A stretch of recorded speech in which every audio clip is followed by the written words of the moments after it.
오늘 아침에 주신 하나님의 말씀은 신약성경 베드로전서 4장 1절부터 6절까지 말씀 되겠습니다. 제가 갖고 있는 신약성경 제 381면에 있습니다.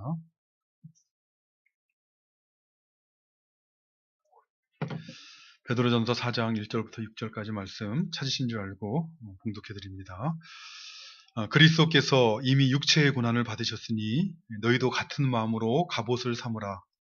이는 육체의 고난을 받은 자는 죄를 그쳤음이니 그 후로는 다시 사람의 정욕을 따르지 않고 하나님의 뜻을 따라 육체의 남은 때를 살게 하려 함이라. 너희가 음란과 정욕과 술취함과 방탕과 향락과 무법한 우상 숭배를 하여 이방인의 뜻을 따라 행한 것은 지나간 때로 조카도다. 이러므로 너희가 그들과 함께 그런 극한 방탕에 다름질하지 아니하는 것을 그들이 이상히 여겨 비방하나 그들이 산자와 죽은 자를 심판하기로 예비하신 이에게 사실대로 고하리라. 이를 위하여 죽은 자들에게도 복음이 전파되었으니 이는 육체로는 사람으로 심판을 받으나 영으로는 하나님을 따라 살게 하려 함이라. 아멘. 우리가 지난주에는 선을 행함으로 고난을 받는다는 말의 의미가 무엇인가, 그 구체적인 의미가 무엇인가 하는 것을 살펴보았습니다. 이 선을 행함으로 고난을 받는다, 이 말씀에서 이 선이라는 것은 세상에서 말하는, 사람들이 말하는 도덕적이거나 또는 윤리적인 의미에서 선이 아니라 신앙적인 의미에서 참된 진정한 의미에서 선을 말하는 것입니다. 보통 우리가 학교에서 배우거나 또는 세상 사람들이 말하는 도덕적인 선 또는 윤리적인 선은 그 특징이 있는데, 그것은 그 선이 무엇인가 하는 것을 사람이 정하는 것입니다. 외모밖에 볼 수 없는 사람의 눈으로 이렇게 바라볼 때 그것이 옳거나 또는 바르다 하는 것을 선이라고 말을 하거나, 또는 이 사람들의 생각에 불완전하고 유한한 이 사람의 판단에 옳거나 바르다라고 생각하는 것을 선이라 이렇게 말하는 것이 사람들이 말하는 도덕적인 선 또는 윤리적인 의미에서 선입니다. 그러나 신앙적인 의미에서 선이라는 것은 이것이 참된 선이요, 진정한 의미의 선인데, 그것은 사람이 정하는 것이 아니라 하나님께서 정하시는 것입니다. 그러니까 사람의 눈에 옳고 바르다 이렇게 생각되어지는 것이 선이 아니라 전지전능하신 하나님께서, 모든 일들을 살피시는 하나님께서 보실 때 옳고 바른 것, 하나님의 뜻에 부합하는 것을 선이라 이렇게 말한다는 것입니다. 그런데 이렇게 불완전하고 유한한 존재인 우리는 어떻게 전지전능하신 하나님, 완전하신 하나님이 보실 때 옳고 바른 것, 하나님의 뜻에 부합한 것을 알 수가 있겠습니까? 사람은 불완전한 존재이기 때문에 하나님의 뜻을, 하나님이 선하시다 생각하는 것을 스스로의 능력으로는 알 수가 없습니다. 그렇기 때문에 계시가 필요한 것이죠. 하나님께서 계시로 주신 말씀을 통해서 무엇이 선인지, 하나님의 뜻이 무엇인가를 알 수 있는 것입니다. 그렇기 때문에 신앙적인 의미에서 선이라는 것은, 참된 의미에서 선이라는 것은, 신자들이 이 세상을 살아가면서 가지고 있어야 될 선에 대한 개념이라는 것은, 그것은 우리에게 계시로 주신 하나님의 말씀, 하나님의 뜻에 순종하는 것을, 그것을 선이라 한다는 것을 꼭 이해하고 신앙생활 하셔야 됩니다. 근데 이렇게 우리가 하나님의 말씀에 순종하게 되면, 하나님 앞에 선을 행하게 되면 우리에게 어떤 보상이 주어질 것이다 라고 생각하며 기대하며 우리는 신앙생활을 하고 있습니까? 물론 하나님 앞에 선을 행한다고 해서 사람이 무조건 고난받게 되는 것은 아닙니다. 하나님의 말씀에 순종한다고 해서 모두가 다 고난받는다라는 말씀은 결코 아닙니다. 왜 그렇습니까? 세상이 비록 악할지라도 온 세상을 다스리시는 하나님의 간섭이 있기 때문에 그렇습니다. 은밀한 일을 살피시는 하나님께서는 누가 시시때때로 선을 행하며 살고 있는지, 하나님의 말씀에 순종하는 삶을 살고 있는지를 하늘에서 살피시는 하나님이십니다. 그렇기 때문에 하나님께서는 시시때때로 그들에게 사람들이 알지 못하는 은밀한 위로와 하늘의 은혜를 베풀어 주신 것이 분명합니다. 그렇기 때문에 그런 하나님을 섬기는 신자들은 그러한 은밀한 위로들, 하나님께서 하늘로부터 베푸시는 은혜들을 맛봄으로 인해서 감사하는 마음으로 하나님을 섬기게 되는 것입니다. 그런데 그럼에도 불구하고 우리가 알아야 될 것이 있는데, 하나님 앞에 선을 행하거나 또는 하나님의 말씀에 순종했다고 해서 그래서 어떤 세상적인 보상이 주어질 것이다 라고 기대하며 살아가는 것은 그것은 성경적이지 않습니다. 우리가 하나님 앞에 선을 행한다고 또는 하나님의 말씀에 순종하는 삶을 산다고 해서 세상 사람들이 그것을 알아주고 칭찬하거나 보상해 줄 것이다 라고 기대한다면 그것은 매우 막연한 기대요. 성경적인 근거가 없는 그런 기대들입니다. 성경은 무엇이라고 교훈합니까? 성경은 오히려 교훈하기를 이 세상은 하나님 앞에 선을 행하며 살아가는 사람들, 하나님의 말씀에 순종하며 살아가는 사람들, 그들을 미워하고 대적하고 핍박할 거다라고 분명하게 교훈하고 있습니다. 요한복음 15장 19절 말씀을 보면 주님께서는 십자가를 앞두시고 제자들에게 이렇게 교훈하십니다. 너희가 세상에 속하였으면 세상이 자기의 것을 사랑할 것이나 너희는 세상에 속한 자가 아니요 도리어 내가 너희를 세상에서 택하였기 때문에 세상이 너희를 미워하느니라. 뿐만 아니라 주님은 요한복음 17장을 보면 하나님 앞에 나와서 기도할 때 제자들을 위해 기도하시면서 이렇게 말씀하십니다. 내가 아버지의 말씀을 그들에게 주었사오매 세상이 그들을 미워하였사오니 이는 내가 세상에 속하지 아니함 같이 그들도 세상에 속하지 아니함이니이다.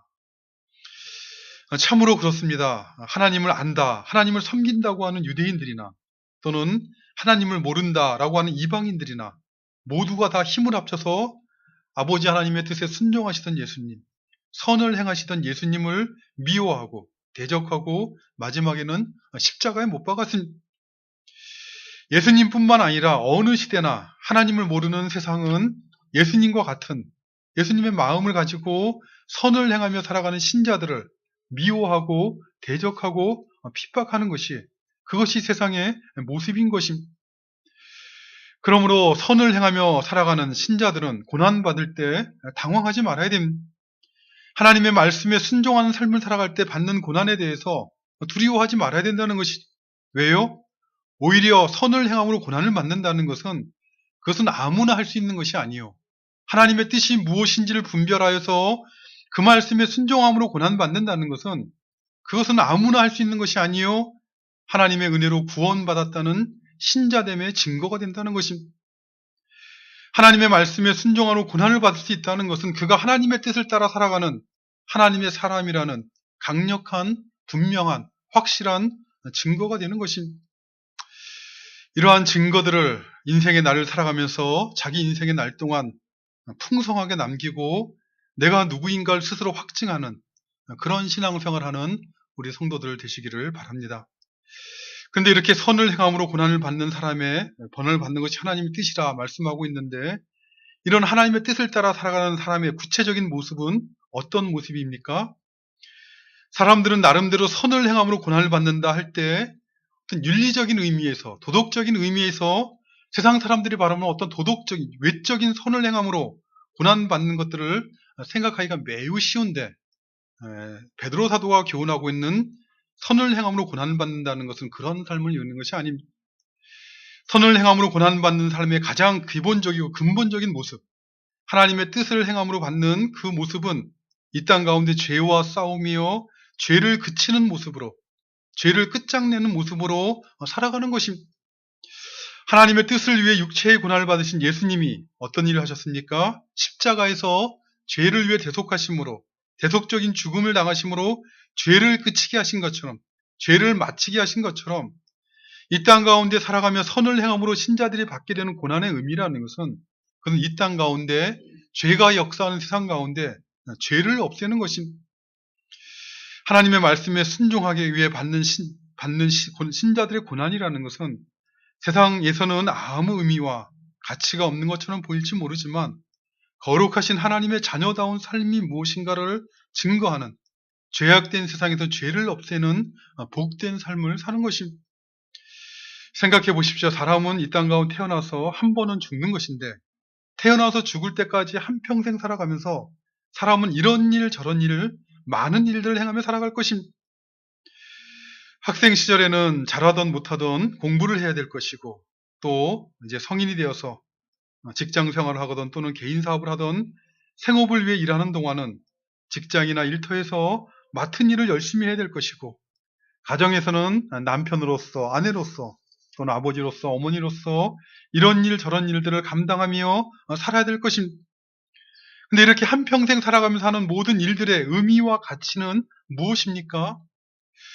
어떻게 사는 것이 성공한 삶을 사는 것이고 어떻게 사는 것이 실패한 삶을 사는 것입니까? 사람들은 나름대로 기준을 가지고 자기가 한 일들에 대한 평가를 할 것입니다. 성공했다, 실패했다, 잘했다, 못했다 평가할 것입니다. 그런데 대개 어떻게 그것을 평가하게 됩니까? 어떤 사람이 성공하고 어떤 사람이 실패했다 이렇게 평가합니까?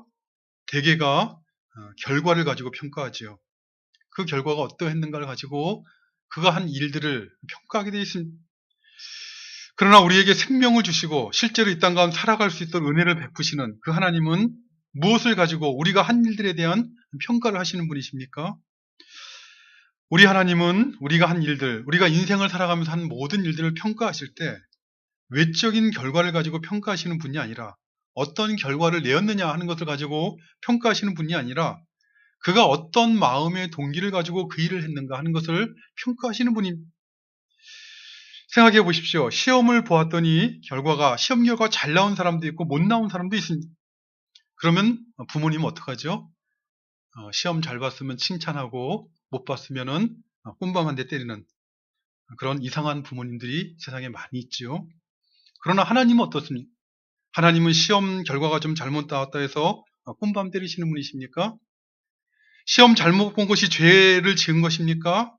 하나님은 그런 사람 미워하시는 것이 아닙니다. 결과를 가지고 평가하는 것은 그것은 세상의 방식입니다. 세속적인 방식인 것이죠. 우리 하나님은 동기를 가지고 평가하시는 분입니다. 어떤 동기입니까? 사람의 마음에 있는 욕심을 따라서 자기의 정욕을 만족시키기 위해서 이런 일 저런 일을 하며 자기 인생의 날들을 살아왔는가? 아니면 하나님의 뜻을 따라서 하나님의 말씀에 순종하는 그런 마음으로 이런 일 저런 일을 하며 살아왔는가 하는 그것을 하나님은 따지신다는 것입니다. 사람의 정욕을 따라서 자기 욕심을 만족시키기 위해서 공부하고 그 정욕을 만족시키기 위해 공부한다면 그것은 죄입니다. 성적이 아무리 잘 나와도 그래서 혹시 사람들한테는 칭찬받을지 몰라도 그것은 하나님 앞에 죄를 지으며 살고 있는 것입니다. 그러나 성적이 잘 나오지 못하더라도 마음으로 하나님을 바라보고 부족하지만 성실히 열심히 공부하고자 하는 그런 소원을 가지고 공부하였다면 성적이 잘 나오지 못하도록 그것은 하나님을 기쁘시게 하는 일을 한 것이요. 그리고 이 세상에 죄악을 더하지 않는 거룩한 삶을 산 것입니다. 그런데 누가 그렇게 하나님의 뜻을 따라 살게 되는 것입니까? 누가 그 마음의 동기를 하나님을 생각하며 살게 되는 것입니까? 그것은 아무나 하게 되는 것이 아니라 하나님의 은혜로 예수 그리스도를 참으로 믿는 사람들, 겉으로만 믿는 사람이 아니라 마음속으로부터 그 하나님을 바라보고 믿는 신자들만이 그렇게 하나님의 뜻을 따라 살아가는 것입니다.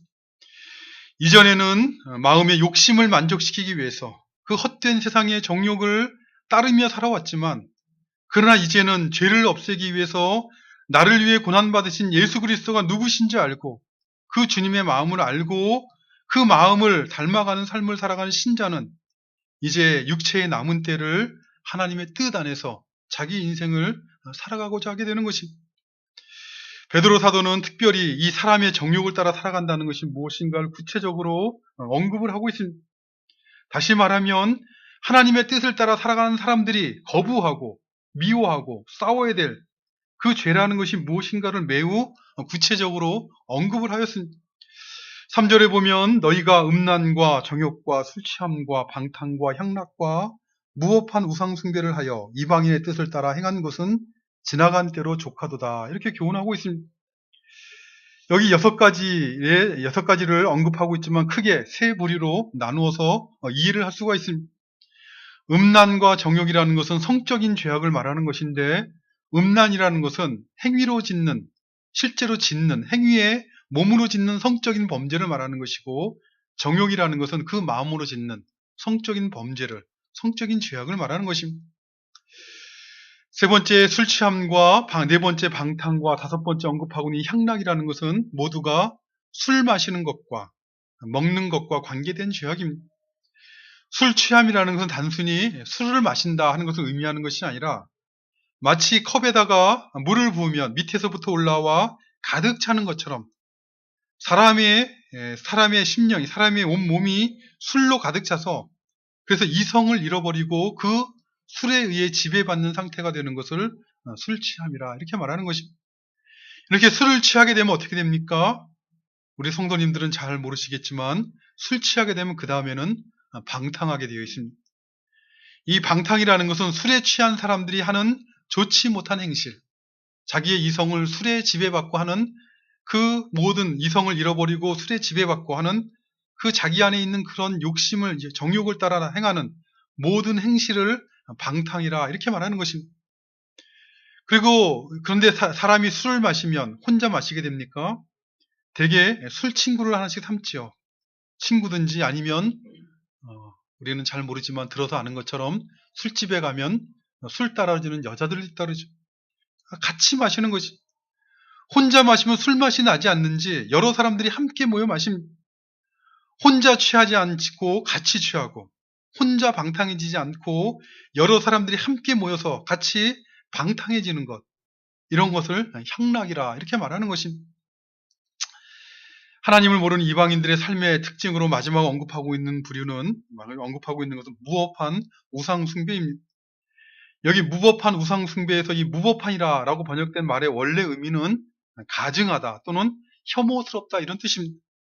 도저히 용납할 수 없을 정도로 가증한, 도저히 받아줄 수 없는 혐오스러운 이런 뜻입니다. 무엇이 그렇다는 것입니까?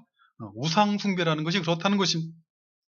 앞에서 나오는 음란과 정욕과 술 취함과 방탕과 향락이라는 그것도 하나님의 뜻이 아닌, 하나님 앞에 죄악된 일이지만 특별히 이 우상 숭배라는 것은 하나님 앞에 매우 가증하고 혐오스러운 일이라는 것입니다.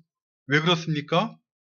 우상 숭배라는 것은 겉으로 볼 때는 신을 섬기는 것 같습니다.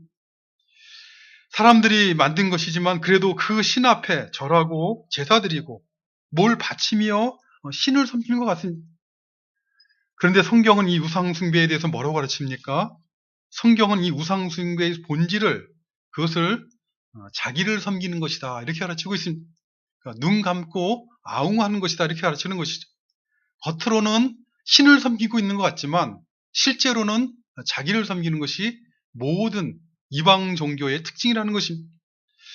사도 바울은 에베소 5장 5절에서 탐하는 자가 바로 우상 숭배자라. 우상 숭배자라는 것은 무슨 우상을 만들어 놓고 섬기는 사람만 얘기하는 것이 아니라 본질적으로 탐심을 가지고 살아가는 모든 사람들이 다 우상 숭배자라고 교훈하고 있고, 골로새서 3장 5절에 보면 보다 분명히 탐심이 바로 우상 숭배라 이렇게 교훈을 하고 있습니다. 생각해 보십시오. 하나님이 아니라 우상을 만들어 숭배하는 자들이 그 우상을 섬긴다고 하는 모든 신앙의 행위들, 제사를 드리고 뭘 바치고 하는 것들은 왜 하는 것입니까? 그것은 자기 소원의 성취를 위해서 하는 것입니다. 신을 섬기는 것처럼 제사를 드리면서, 그러면 신을 섬긴다면 어떻게 되는 것입니까? 제사만 드릴 것이 아니라 신의 뜻이 무엇인가를 분별해서 그 신의 뜻에 맞게 자기 인생을 살아가도록 하는 것이, 그것이 본질적인 의미에서, 진정한 의미에서 신을 섬기는 거 아닙니까? 근데 겉으로는 신을 섬기는 것처럼 제사를 드리면서, 그러면서 신의 뜻이 무엇인가를 분별하는 것이 아니라 자신이 원하는 것, 내가 원하는 것을 신앙의 이름으로 요구한다면 그것은 신을 섬기는 것이 아니라 자기를 섬기는 것입니다. 우상 숭배라는 것입니다. 이처럼 우상 숭배라는 것은 겉으로는 신을 섬기는 신앙의 행위를 하면서 실제는 자기 안에 있는 욕심들을, 자기 마음에 있는 부패한 소원들을 섬기는 것이기 때문에 가증한 것이다 라고 말씀하고 있는 것입니다. 이러한 의미에서 우리는 영적으로 깨어서, 신앙적으로 깨어서 이 시대를 살아가야 됩니다. 오늘날 기독교 안에 편만에 있는 기복신앙이라는 것은 사실은 우상숭배입니다. 어떻게 기독교 안에, 교회 안에, 하나님을 섬긴다는 교회 안에 우상숭배가 들어올 수 있느냐라고 반문할지 모르지만, 그러나 이미 성경 안에, 구약시대에 하나님을 섬긴다고 하는 그 유대인들의 그 신앙 안에 이미 우상숭배가 들어와 있다는 것을 분명하게 우리에게 교훈을 하고 있습니다. 몇 번 말씀드렸던 것처럼 남유다가 멸망당할 당시 그 여호와의 성전, 예루살렘 성전 안에는 바알과 아세라 신상을 들여놓고 그리고 그들은 하나님을 섬긴다. 여호와 하나님을 섬긴다라고 하였던 것입니다. 그렇기 때문에 하나님께서는 예레미야 선지자를 통해서 그 예루살렘 성전으로 들어가는 자들에게 이것이 여호와의 성전이다. 여호와의 성전이다. 여호와의 성전이다 하는 말은 거짓말이다라는 것을 선포하겠다는 것입니다.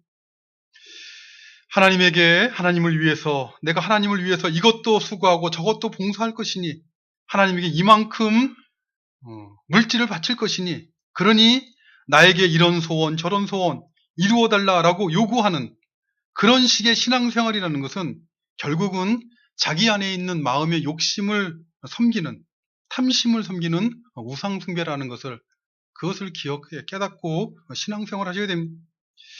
그런데 오늘 본문에 보면 베드로 사도는 뭐라고 말씀하고 있습니까? 너희가 음란과 정욕과 술 취함과 방탕과 향락과 무법한 우상 숭배를 하여 이방인의 뜻을 따라 행한 것은 어떻다고 교훈하고 있습니까? 지나간 때로 족하도다 이렇게 교훈하고 있습니다. 이 족하다라는 말은 충분하다는 것이죠. 더 이상 필요가 없다는 것입니다. 마치 이런 것입니다.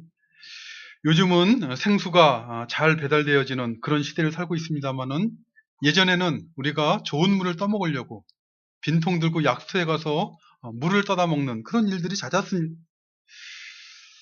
제 기억에도 우리 여경이가 1살도 안 됐을 때, 몇 개월 되었을 때 등에 업고 동네 산에 올라가서 약수를 받아 먹던 그런 때가 있었습니다.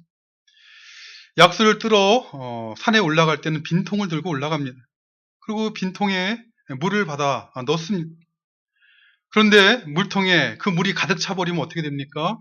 아무리 좋은 물이 많이 흘러나오더라도 더 넣을 수가 없는 것입니다. 족하다는 것이 그런 것이죠.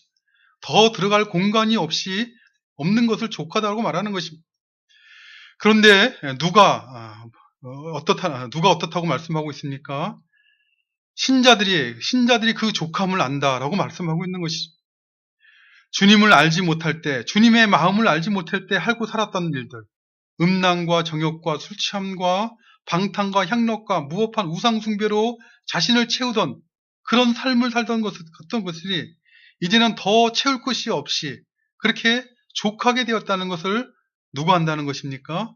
신자들이 안다는 것입니다. 신자들의 정상적인 모습은 하나님의 은혜로 그 심령이 거듭나서 하나님 앞에 살아가는 신자들의 정상적인 모습은 참으로 음란과 정욕과 술 취함과 방탕과 향락과 무법한 우상 숭배로 자신을 더 채울 것이 없다는 그것을 아는 그것이 신자들의 정상적인 모습입니다. 왜 그렇습니까?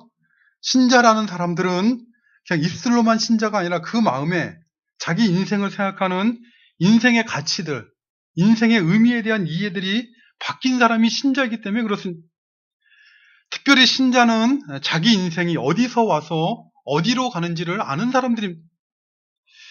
하나님을 알기 전에는 어땠습니까? 자기가 이 땅에 왜 태어났는지, 어떻게 태어났는지, 그리고 어디로 갈 것인지 알지 못한 채 어둠 속에 살았습니다. 그래서 이렇게 살아야 될지 저렇게 살아야 될지 알지 못하여 자기 마음 안에서 일어나는 대로 자기 마음 안에 생각되어지는 대로 부패한 마음의 생각대로 인생의 날들을 살아가는 것입니다. 그러나 하나님의 은혜로 예수 그리스도를 믿고 구원받았다는 것은 그것은 그에게 참된 진리에 대한 인식을 갖게 하는 것이죠.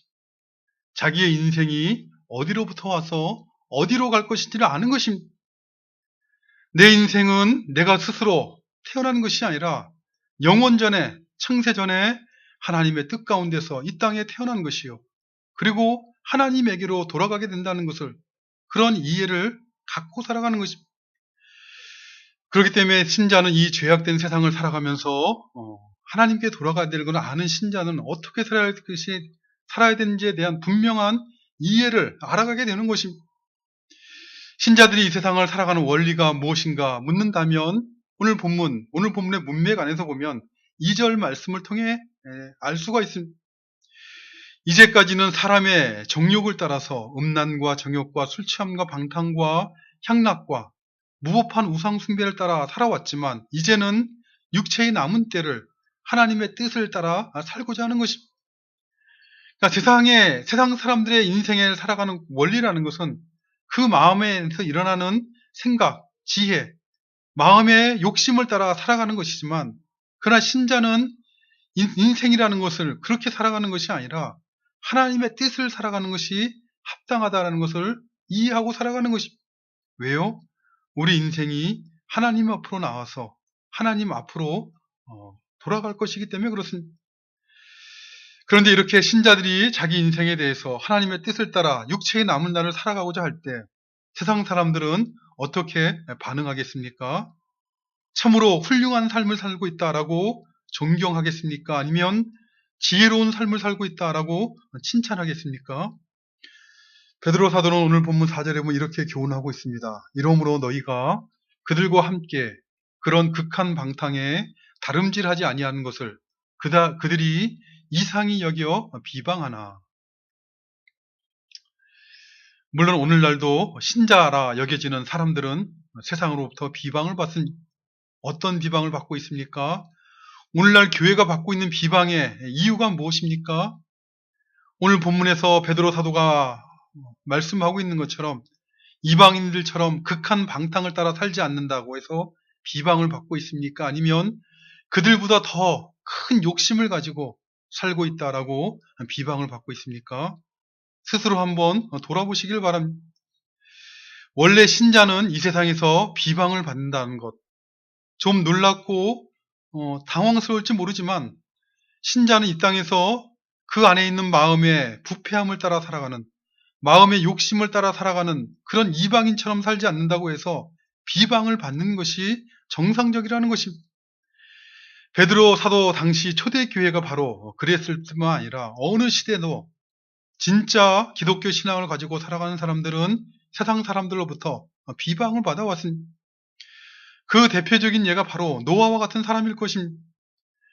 노아가 하나님의 말씀에 순종하여서 방주를 만들 때 세상 사람들은 어떻게 했겠습니까? 그들은 먹고 마시는 일에 취하였습니다.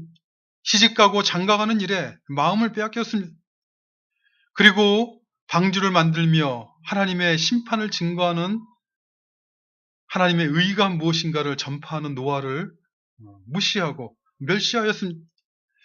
바보같이 방주나 짓고 있느냐라고 조롱하였을 것이고, 우리처럼 한 번뿐인 인생을 먹고 마시며 세상에서 즐거움을 추구하지 않고 언제 비가 내린다고 이렇게 방주나 짓고 있나라고 희롱하였을 것입니다. 예수님이 십자가에 달려 고난받으실 때도 마찬가지였습니다. 죄 없으신 주님께서 죄인들의 죄를 대속하기 위해 십자가에 달렸을 때 사람들은 어떻게 하였습니까? 마태복음 27장을 보면 십자가에 못 박이신 예수님을 바라보며 그 밑을 지나가던 무리들이 있었습니다. 그런데 그 무리들은 그 주님을 바라보며 자신의 머리를 흔들며 모욕하였다, 이렇게 말씀하고 있습니다. 대제사장과 서기관들과 장로들은 함께 희롱을 하였습니다. 뭐라고 희롱합니까?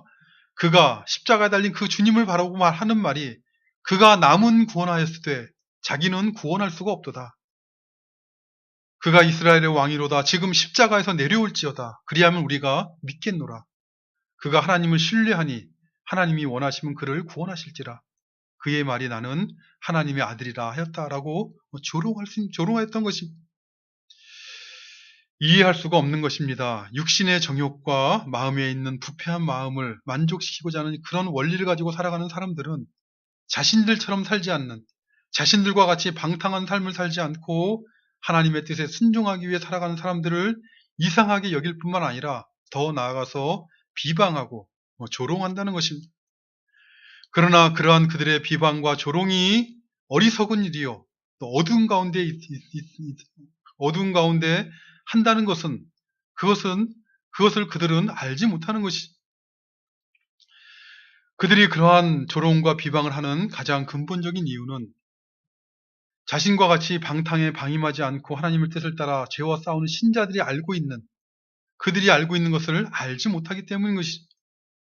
그들은 우리 인생이 여기서 이 땅에서 영원히 사는 것이 아니라는 것을 한평생의 나를 통해 눈을 뜨고 목도하면서도 그러면서도 우리 인생이 어디로 가고 있는지에 대해서 알지 못하는 어두운 가운데 살고 있는 것입니다. 이 땅에서 몸을 입고 사는 우리 인생은 어디로 가는 것입니까? 이 땅에서 영원히 사는 것이 아니죠. 5절에 보니 베드로 사도는 그들이 산자와 죽은 자를 심판하기로 예비하신 이에게 사실대로 구하리라 이렇게 말씀하고 있습니다. 여기 산자와 죽은 자를 심판하기로 예비하신 이는 바로 심판주가 되시는 하나님이신 것이죠. 모든 인생은 모두가 다 하나님 앞에 나아가서 그 심판대 앞에 서게 된다는 것입니다.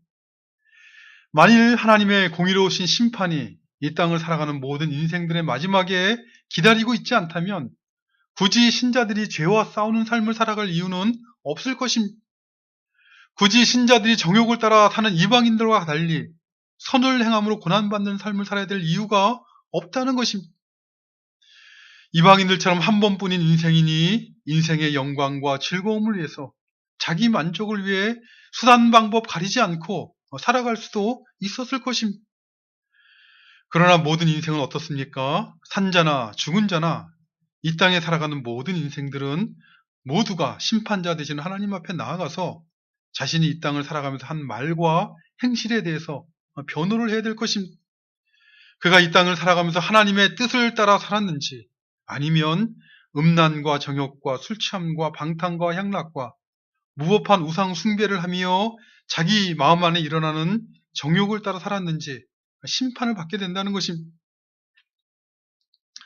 근데 이러한 것을 사람들이 알 수가 있겠습니까? 죄로 말미암아 어둠에 처한 사람들은 결코 알 수가 없는 것입니다. 그렇기 때문에 하나님께서 은혜를 베푸셔서 하신 일이 바로 복음을 전파하게 하신 것입니다. 6절 말씀에 보면 이를 위하여 죽은 자들에게도 복음이 전파되었으니 이는 육체로는 사람으로 심판을 받으나 영으로는 하나님을 따라 살게 하려 함이라 라고 교훈하고 있습니다. 여기 이를 위하여 죽은 자들에게도 복음이 전파되었으니에서 이를 위하여 라는 말은 이러한 이유 때문에 라는 그런 의미인데 바로 앞에 있는 5절 말씀처럼 모든 사람은 산자와 죽은 자를 심판하기로 예비하신 이에게 나아가서 자신을 변호해야 되기 때문에 그렇기 때문에 죽은 자들에게도 복음이 전파되었다 이렇게 말씀하고 있는 것입니다. 여기 죽은 자들에게도 복음이 전파되었다 이 말씀은 오해하기 쉬운 말씀 중에 하나입니다. 이 죽은 자들에게도 복음이 전파되었다라는 말씀이 마치 사람이 죽은 후에도 그 죽은 사람에게 복음이 전파되었다라는 말씀으로 그렇게 오해될 수 있기 때문에 그렇습니다. 그러나 본문의 의미는 그것이 아닙니다. 이 죽은 자들에게도 복음이 전파되었다 해서 이 말의 의미는 현재 죽어 있는 자들에게도 그들이 죽기 전에 과거에 복음이 전파되었다 이런 의미입니다. 그러니까 죽은 이후에 다시 복음을 들을 수 있는 기회가 기회가 있다는 것을 의미하는 말씀이 아니라 죽기 이전에 복음이 전파되어진 것은 그 죽은 자들이 죽기 이전에 전파되었다는 뜻입니다. 여기서 죽은 자들은 살아있을 동안에 복음을 듣고 회개하였으나 그러나 아직 하나님의 심판이 시작되기 전에 죽은 자들을 의미하는 것입니다. 근데 그들이 죽기 전에 복음이 전파된 목적은 무엇입니까? 이는 육체로는 몸으로는 심판을 받으나 영으로는 하나님을 따라 살게 하려 합니다. 라고 말씀하고 있습니다. 여기 육체는 사람의 몸을 의미하는 것이고 영은 성령을 의미하는 것이 아니라 그의 영혼을 의미하는 말입니다. 복음이 전파된 목적은 비록 죄로 인해서 아직 몸은 심판을 받아 사망 가운데 있지만 그러나 그 복음의 말씀을 듣고 살아난 영혼은 하나님을 따라 생명 가운데 살게 하려 하십니다. 이렇게 말씀하고 있는 것입니다. 이처럼 하나님을 아는 사람처럼 하나님의 뜻을 따라 살아서 그래서 비록 하나님을 모르는 사람들이 비방하고 비난한다 할지라도 사람의 행위대로 심판하시는 그날을 준비하는 삶을 살게 하도록 그들에게 복음이 전파되었다. 이렇게 말씀하고 있는 것입니다. 이러한 의미에서 복음의 말씀을 듣고 살아가는 신자는 그는 이 땅을 살아갈 때 자기 눈에 보이는 것만 보고 살아가는 것이 아니라 보이지 않는 것을 바라보며 살아가는 사람들입니다. 자기 눈앞에 보이는 이 앞에 보이는 육신의 눈에 보이는 것만 보고 살아가는 것이 아니라 믿음의 눈을 들어서 자기 인생의 마지막과 이 세상 마지막의 역사를 바라보며 살아가는 것입니다. 다시 말하면 하나님의 심판이 있는 것을 그것을 믿음의 눈을 써서 바라보며 살아가는 것입니다. 그렇기 때문에 이 땅 가운데서 선을 행하며 육체의 남은 때를 하나님의 뜻 가운데 살아가기로 그렇게 마음을 먹고 살아가는 것이 우리 모두는 산자와 죽은 자를 심판하기로 예비하신 그에게 나아가서 사실대로 우리의 삶의 모든 내용들을 고하게 될 것이다 라는 것을 기억하시고 이 땅 가운데서 하나님의 뜻이 무엇인가를 분별하며 세상 사람들처럼 사는 것이 아니라 하나님의 뜻을 따라 살아가기 힘쓰시는 그래서 우리가 참으로 하나님의 은혜로 구원받은 하나님의 자녀인 것을 스스로 확증하는 그런 구원의 확신을 가지고 살아가는 우리 모두가 되시기를 간절히 바라는 것입니다. 아버지 하나님 감사합니다. 오늘도 저희들에게 생명 주시고 또 하나님 앞에 나와 예배드릴 수 있도록 금보다 귀한 믿음 허락하여 주심을 감사드리옵나이다.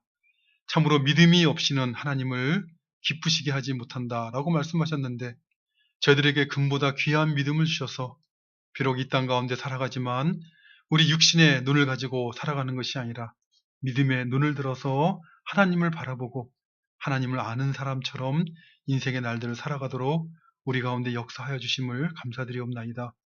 죄악된 세상을 살아가는 성도들의 모든 형편들을 오늘도 불쌍히 여기시고 어찌하든지 이 땅에서 산자와 죽은 자를 심판하기로 예비하신 그 하나님을 늘 바라보고 그 하나님께 소망을 두고 또 그 하나님을 섬기는 일에 부족함이 없는 삶을 살아가도록 우리 가운데 간섭하시는 그 하나님을 바라보고 인생의 날들을 살아가는 우리 모두가 되도록 도와주시옵소서.